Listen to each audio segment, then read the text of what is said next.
Bonjour à tous et bienvenue autour de votre grande table. 70 ans après sa mort, en quoi Orwell est-il toujours un écrivain d'aujourd'hui ? Comment a-t-il mis sa vie au service d'une œuvre ?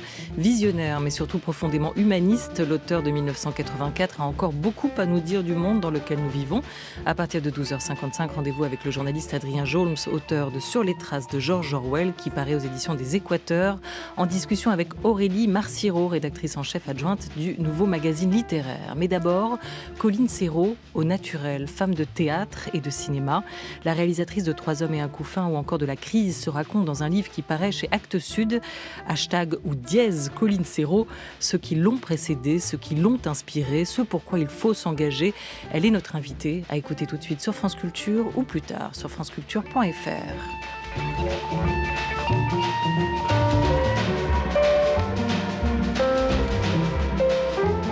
La grande table. Olivia Gesbert. Hier, un spectacle participatif avec vote du public à main levée. Aujourd'hui, un livre à entrer. À 70 ans, le moment est venu pour elle de se raconter tout en faisant de sa vie le matériau premier de cette création. Mais est-ce vraiment nouveau ? Ce qu'il est, bonjour à vous d'abord, Colline Serrault. Bonjour. C'est ce format de confidence-conférence. Est-ce que le titre, le mot vous convient ? C'est pas vraiment des conférences, ni des conférences, ni des confidences. Confidence, c'est-à-dire c'est plutôt raconter des origines, les raconter d'une manière qui soit presque romanesque, ou en tout cas amusante, parce que la philosophie de ça, c'est de dire on vient de quelque part, on vient, tout ce qu'on est, tout ce qu'on emploie, tout ce qu'on sait, ça vient de quelque part. Et c'est quelque chose qui a tendance à être oublié. Ma vie, elle n'est pas plus intéressante que celle de quelqu'un d'autre. Elle n'est intéressante que si elle se relie à celle de quelqu'un d'autre. Ou si dans ces histoires que je raconte, quelqu'un peut se retrouver ou retrouver des histoires qui lui sont arrivées et des émotions qui lui sont arrivées. Et moi, je pense qu'on peut prendre n'importe qui, totalement par hasard, dans le métro ou dans la rue. S'il nous raconte son histoire, c'est passionnant. Moi, je connais la mienne, donc j'ai raconté la mienne, mais c'est pas vraiment moi qui m'intéresse. Voilà. Vous la connaissiez, la vôtre, parce que cette transmission s'est faite. Vous grimpez l'arbre généalogique. On retrouve quelques grandes figures en remontant assez loin, aux arrière-grands-parents. Vous la connaissiez, cette histoire, ou vous êtes allé la chercher ? Non, elle a toujours été très présente dans cette famille. On a toujours connu nos racines, disons. Ça remonte à Bernoulli, puis à d'autres, aussi à des prédicateurs dans la Drôme, l'Ardèche et les Cévennes. Mais non, je savais tout ça. J'ai pas eu besoin de chercher. Après, il y a des documents que j'ai retrouvés, mais puis il y a des choses que j'ai un peu romanisées, disons, parce que la première histoire, on sait que c'est ça qui est arrivé, mais on ne sait pas comment. Et moi, je raconte comment, à ma manière, ou en imaginant. C'est donc aussi, il y a des parties qui ne sont pas absolument du documentaire, quoi.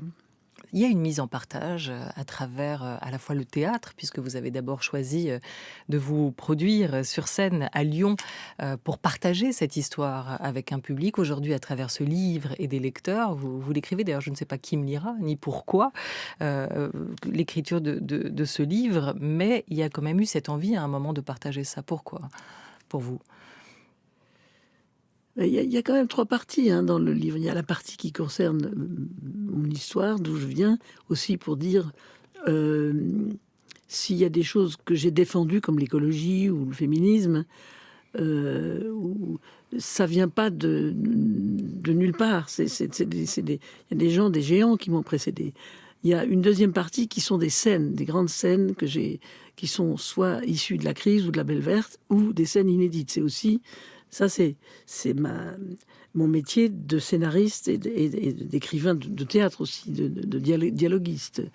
Et puis la dernière partie, c'est vraiment des pensées, que j'appelle mes pensées, quelques pensées, c'est-à-dire des réflexions sur le futur, sur l'écologie, sur le féminisme aussi, sur Freud. Il y a un grand passage sur Freud, sur Rembrandt, sur Bach, les choses que j'ai aimées, que je connais, peut-être pas de manière, universitaire, mais d'une manière artistique. C'est-à-dire qu'un créateur a un lien avec d'autres créateurs qui est très particulier, qui est très différent d'un intellectuel ou d'un historien de l'art.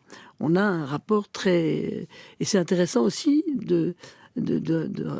d'écrire ce rapport, de le montrer, et de montrer qu'il y a plusieurs lectures d'une œuvre qui vous a influencé.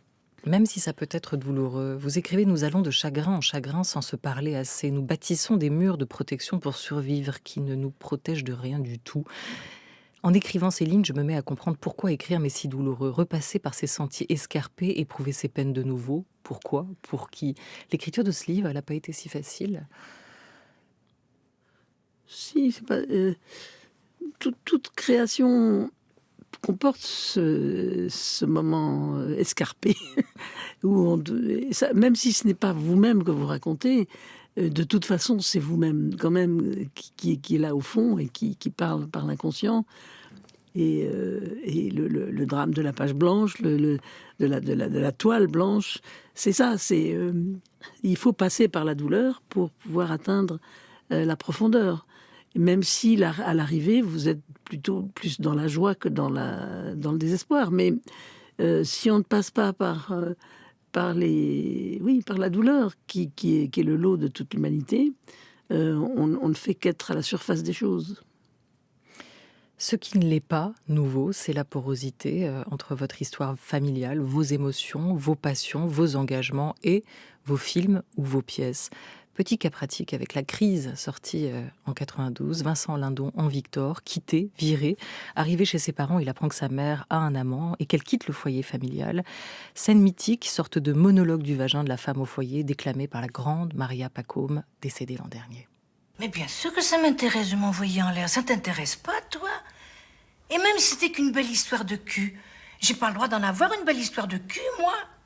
Mais ils sont insensés tous les deux. Comment ils croient qu'ils sont venus sur cette terre? Vous croyez que je vous ai fait avec mes oreilles? Je vous ai fait avec mon cul, mes petits poussins. Même qu'à l'époque, c'était drôlement chouette le cul avec votre père. Mais voilà, que vous voulez, maintenant, il se passe plus rien entre nous. Alors, ça vous fait peut-être pas tellement plaisir de l'entendre, mais votre mère, elle a un cul qui va très bien. Il va mieux que jamais, même. Qu'est-ce qui vous a inspiré cette scène ?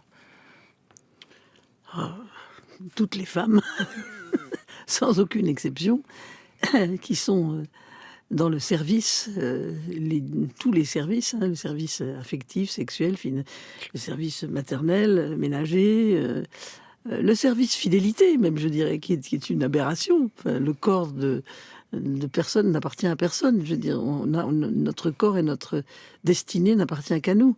Et c'est ça, c'est toute la société est fondée sur la négation de cette liberté, pour les femmes en tout cas. Donc voilà, c'était juste une déclaration de liberté parfaitement normale et de ne pas obéir à des lois qui ne sont même pas écrites, mais qui sont tellement prégnantes que même sans être écrites, elles vous façonnent, et elle a décidé. Et c'est pas une liberté méchante ou agressive. Elle va vivre maintenant ce qu'elle a. Elle n'a pas été forcément malheureuse. Elle était beaucoup dans le service, mais elle n'a pas été forcément malheureuse. Mais maintenant, elle a décidé d'être autre chose, ne plus du tout être dans le service. Je pense que beaucoup que la jeunesse conteste largement le service, sans même disons, le verbaliser ou le théoriser. Mais il y a une espèce de rejet, parce que l'égalité avance, du rôle de servante de la femme, qui est encore une fois implicite. Mais au début des années 90, c'est encore culotté de dire ça, de mettre ça dans un film. S'il y avait que ça qui était culotté dans ce que je veux dire, j'ai écrit un film sur l'homosexualité en 73, que j'ai réussi à tourner en 75 ou 16, et qui complètement... ça s'appelait Pourquoi pas, avec Samy Frey, Christine Murillo et Mario Gonzalez, et ça a été un scandale, mais enfin, je veux dire, il n'est jamais passé à la télé. Ça a été, les gens, c'était très soft, c'était pas du tout un porn. Voilà. Donc j'ai l'habitude, oui, non pas, je sais pas, je veux pas me dire que je suis en avance ou pas. Je réfléchis à cette société. Je vois bien comment elle. Enfin, j'essaye de comprendre et de voir comment elle avance, et je vois bien que c'est on sait que physiquement, dans la population, il y a entre 15 et 20% de gens qui sont en tout cas homosexuels ou bisexuels, et que, enfin, ça c'est une donnée, disons, anthropomorphique, c'est comme ça. Donc vous imaginez le nombre de gens depuis la nuit des temps qui en bavent, quoi, à cause de ça. Et c'est fini, ça. Il y a des avancées. Moi, je les ai sentis déjà dans les années 70. Mais je n'étais pas la seule. Et puis, il y a bien d'autres choses. Sur l'écologie et la manière de traiter la Terre, ça fait des années. Et la santé, surtout. Et ça, c'est parce que j'ai été élevée dans cette école de Beauvallon où c'était... on a servi de travaux pratiques de ça pendant 80 ans. Donc, et on a vu que ça marchait. Voilà. Donc c'est... Je ne sais pas si je suis... On me dit toujours t'es en avance, mais des fois je suis dans la vague avec 3 hommes et un couffin. C'est pile dans le moment où les hommes, au fond, se voient assez heureux dans un rôle paternel plutôt que paternaliste. Et puis des fois c'est très en avance, comme La Belle Verte, où ça a mis 20 ans pour qu'on comprenne ce qu'il y avait dans ce film. C'est pas grave, moi j'avance à mon rythme, c'est mon travail et c'est probablement ma destinée. Mais vous racontez beaucoup votre père, notamment dans ce livre, votre mère aussi, on va y venir, parmi ces figures qui ont compté pour vous, 3 hommes et un couffin. Il y a quand même une rupture qui se joue avec les stéréotypes, les représentations que vous aviez de la paternité aussi, vous. On vient de loin quand même. Oui, mais il n'y a pas que moi. Enfin, moi, je ne suis pas tellement intéressante. C'est pas... Je veux dire que le père que j'ai eu, qui était un père admirable pour beaucoup de gens, qui était un type très courageux et qui a eu aussi un flair littéraire et théâtral absolument, qui a vraiment fait une œuvre théâtrale remarquable, il n'était pas un bon père. Voilà, il était un père de son époque. Il y en a des masses comme ça, et il y en a des gens, beaucoup, qui sont restés tout en étant des pères impossibles. Puis il y a eu des bons pères aussi. Je veux dire, il ne faut pas généraliser, mais l'époque était tellement patriarcale, et le patriarcat était tellement prégnant que ça se pose. C'était même pas condamné. En 65, on n'avait pas le droit d'ouvrir un compte en banque quand on était une femme. C'est pas l'âge des cavernes. Qu'est-ce que je lui avais fait à ce père pour qu'il me traite comme ça? Je ne le saurai jamais. Écrivez-vous après un épisode dans les coulisses du théâtre. C'est le patriarcat. C'est le patriarcat.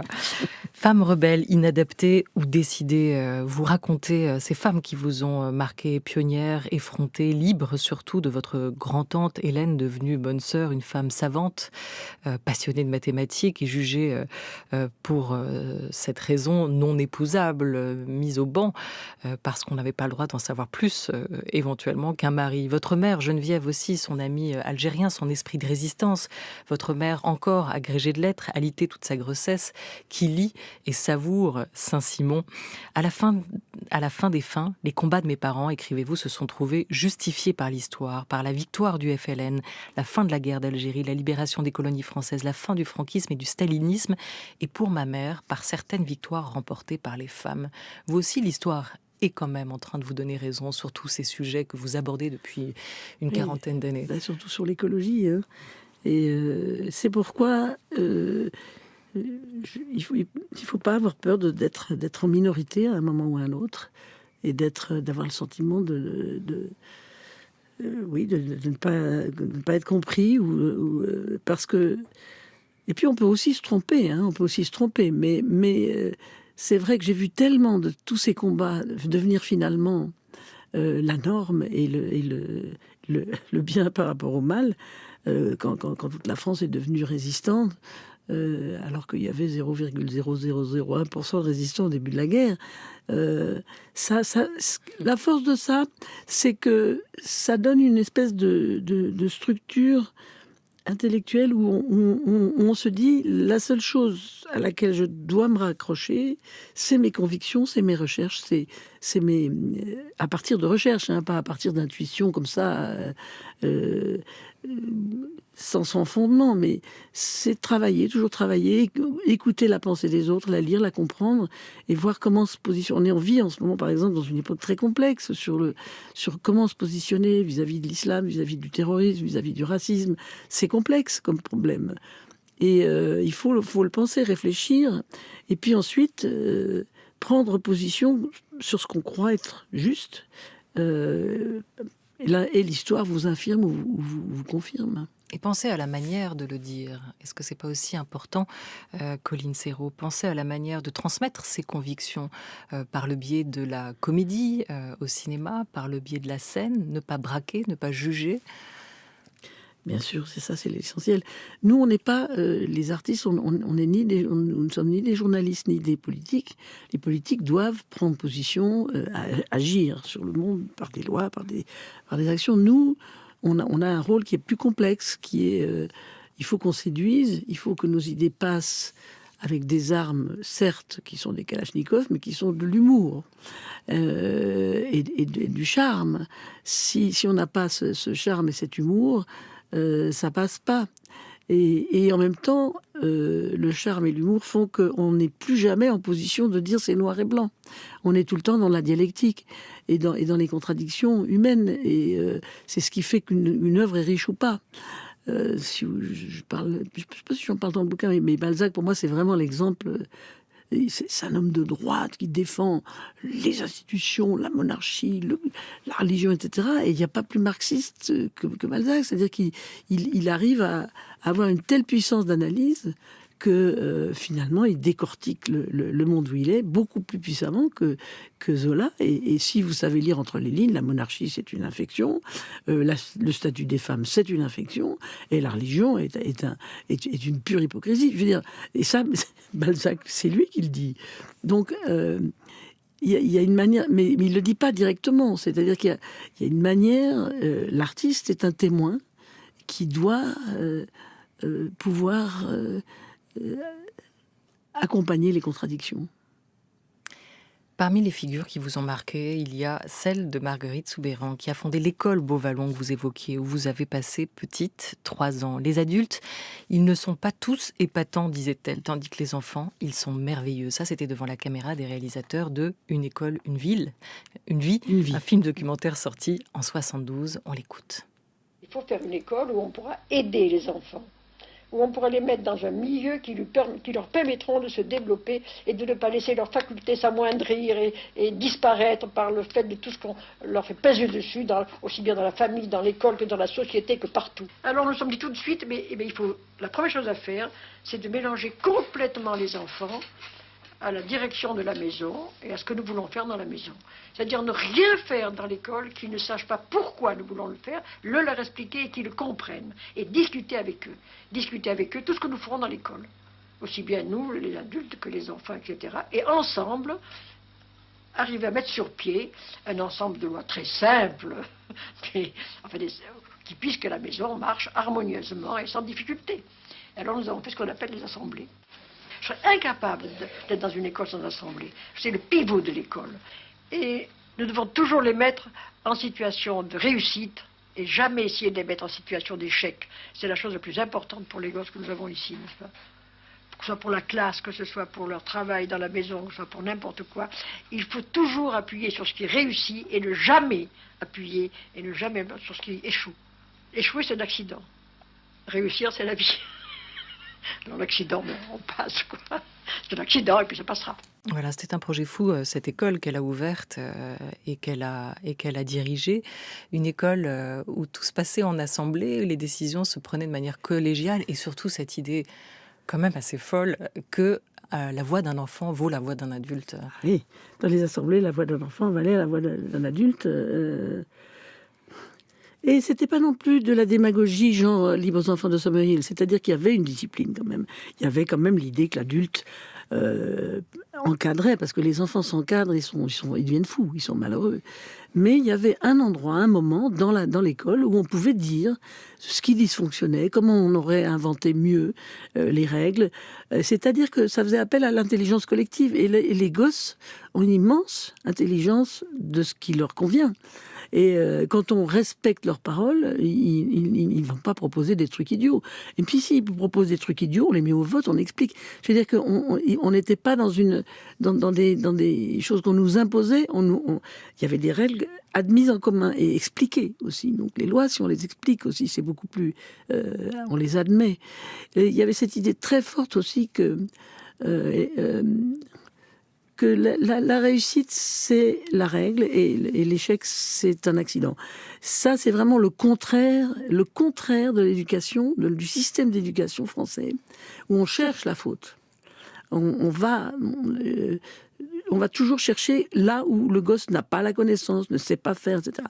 Au lieu de d'abord voir ce qu'il sait faire, en quoi il est bon. Tout le monde est doué pour quelque chose. Même si c'est ténu, et à partir de ce fil-là, tirer vers, encourager ça et tirer vers d'autres connaissances. Ça ne veut pas dire qu'il faut être que dans la démagogie. Mais cette démarche-là, elle marche.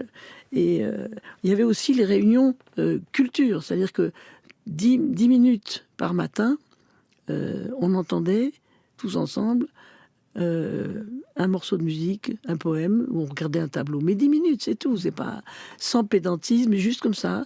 Il y en avait que ça rasait, puis petit à petit, ça les rasait moins. Ou alors un poème leur parlait plus qu'une toile. Mais c'est vrai que cette toute petite astreinte à la culture tous les jours, ça, c'est finalement, les gosses que je retrouve après, qui sont comme des frères de l'école de Beauvallon, c'est ça qui les a marqués. C'est ça ça leur a ouvert l'esprit. Ces principes, ils peuvent être transposés sur un plateau, sur un tournage.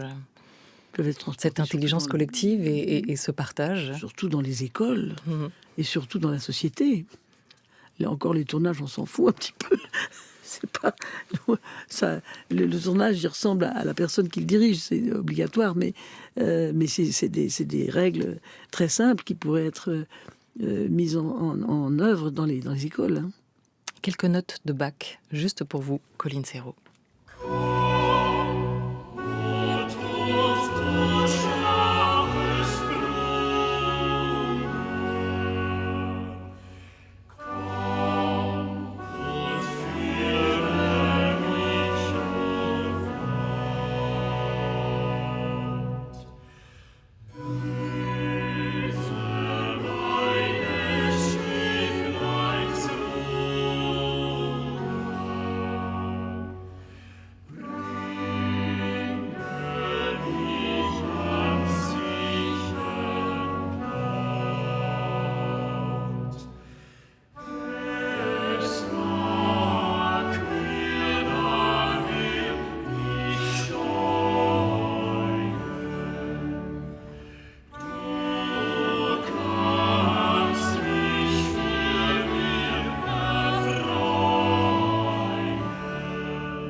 Une cantate de Bach, Ich will den Kreuzstab gerne tragen. C'est sous la direction de Alfredo Bernardini avec une chorale, un chœur et cet ensemble Zefiro. L'album, le disque vient de paraître sur le label Arcana. C'était le 6 septembre dernier. Bach, essentiel pour vous. La beauté de ces compositions que vous louez dans cet ouvrage hashtag Colline Serrault qui paraît chez Actes Sud. Diriger un chœur, une chorale. Vous l'avez fait. Je le fais toujours. Et vous le faites oui. toujours. Oui, ça fait 13 ans là, que je dirige ce chœur qui s'appelle le Chœur Delta. Et c'est très beau cet enregistrement. C'est une toute petite formation. Hein. Parce que souvent les chœurs sont chantés par des chorales, disons. Mais là, ils sont 8, peut-être un peu plus, pas plus. Et c'est très beau parce qu'on entend bien toutes les voix avec des voix sans vibrato. C'est une belle interprétation. Alors c'est très beau, vous dites aussi dans ce livre, Colline Serrault, que pour vous, Bach est sûrement l'artiste, le compositeur le plus inspirant pour écrire des scénarios. Un scénario ou un roman devrait, si l'on s'approchait un peu d'en réussir la structure, obéir aux mêmes lois, emmener le lecteur-spectateur avec sûreté vers un but, un sens, sans qu'il s'en rende compte, en épousant la ligne sinueuse des accidents de la vie qui semblent nous égarer, mais qui nous guident fermement vers notre destin. Le plaisir de la surprise, du coup de théâtre, du presque rien qui fait tout basculer, emporte le public qui entrevoit ainsi l'irrationnel de sa propre vie avec la distance acceptable que propose la fiction, le mythe ou le conte, ces mondes inquiétants, terrifiants, rassurants qui nous aident à déchiffrer ou supporter nos existences. Ça, c'est la fiction. Et très souvent, vous l'évoquiez, vous revenez au réel, au monde qui nous entoure. Vous évoquiez aussi la question écologique, climatique, qui a été essentielle pour vous très vite, très tôt. On en parle beaucoup aujourd'hui, mais vous en parliez déjà, notamment dans Solutions locales pour un désordre global, documentaire sorti en 2010 que vous aviez réalisé avec un livre qui l'accompagnait. Vous pensez qu'on est à un moment charnière aujourd'hui de prise de conscience ? De prise de conscience, oui, elle est plus grande, la prise de conscience. De réparation, je pense pas. Je pense que c'est un peu passé maintenant, la réparation. Et il y aura peut-être des systèmes de résilience, mais on n'a pas l'air d'aller vers ça. Hein. Je pense pas. Au niveau mondial et au niveau macroéconomique, c'est pas du tout vers ça qu'on va. Il faut commencer à s'organiser pour essayer de survivre quand les choses iront mal, peut-être. S'organiser face à l'effondrement ? Oui, enfin, moi, je suis pas non plus le collapsologue, mais il va y avoir des gros problèmes quand même. donc peut-être, oui, s'organiser en groupe, surtout pas seul, pas dans des petites solutions seules. Mais est-ce que l'homme en aura l'intelligence ? Vous ne semblez toujours pas convaincu que l'homme soit l'espèce du vivant la plus évoluée ? Non, ça c'est certainement. Mais non, elle est arrivée la dernière, donc elle est tout à fait primitive. Et on est un peu au niveau d'un nourrisson de 2-3 mois, quoi, par rapport à la vie des arbres ou des animaux. Et comme disait Bourguignon, le jour où éventuellement on disparaîtra, la nature fera ouf. Enfin, ce qui est pas ouf. Enfin, ils sont plus là. Mais bon, on peut aussi. Moi, je pense qu'il y a une grande égalité entre tous les règnes, disons, le règne animal, végétal et même minéral. En effet, des mêmes atomes.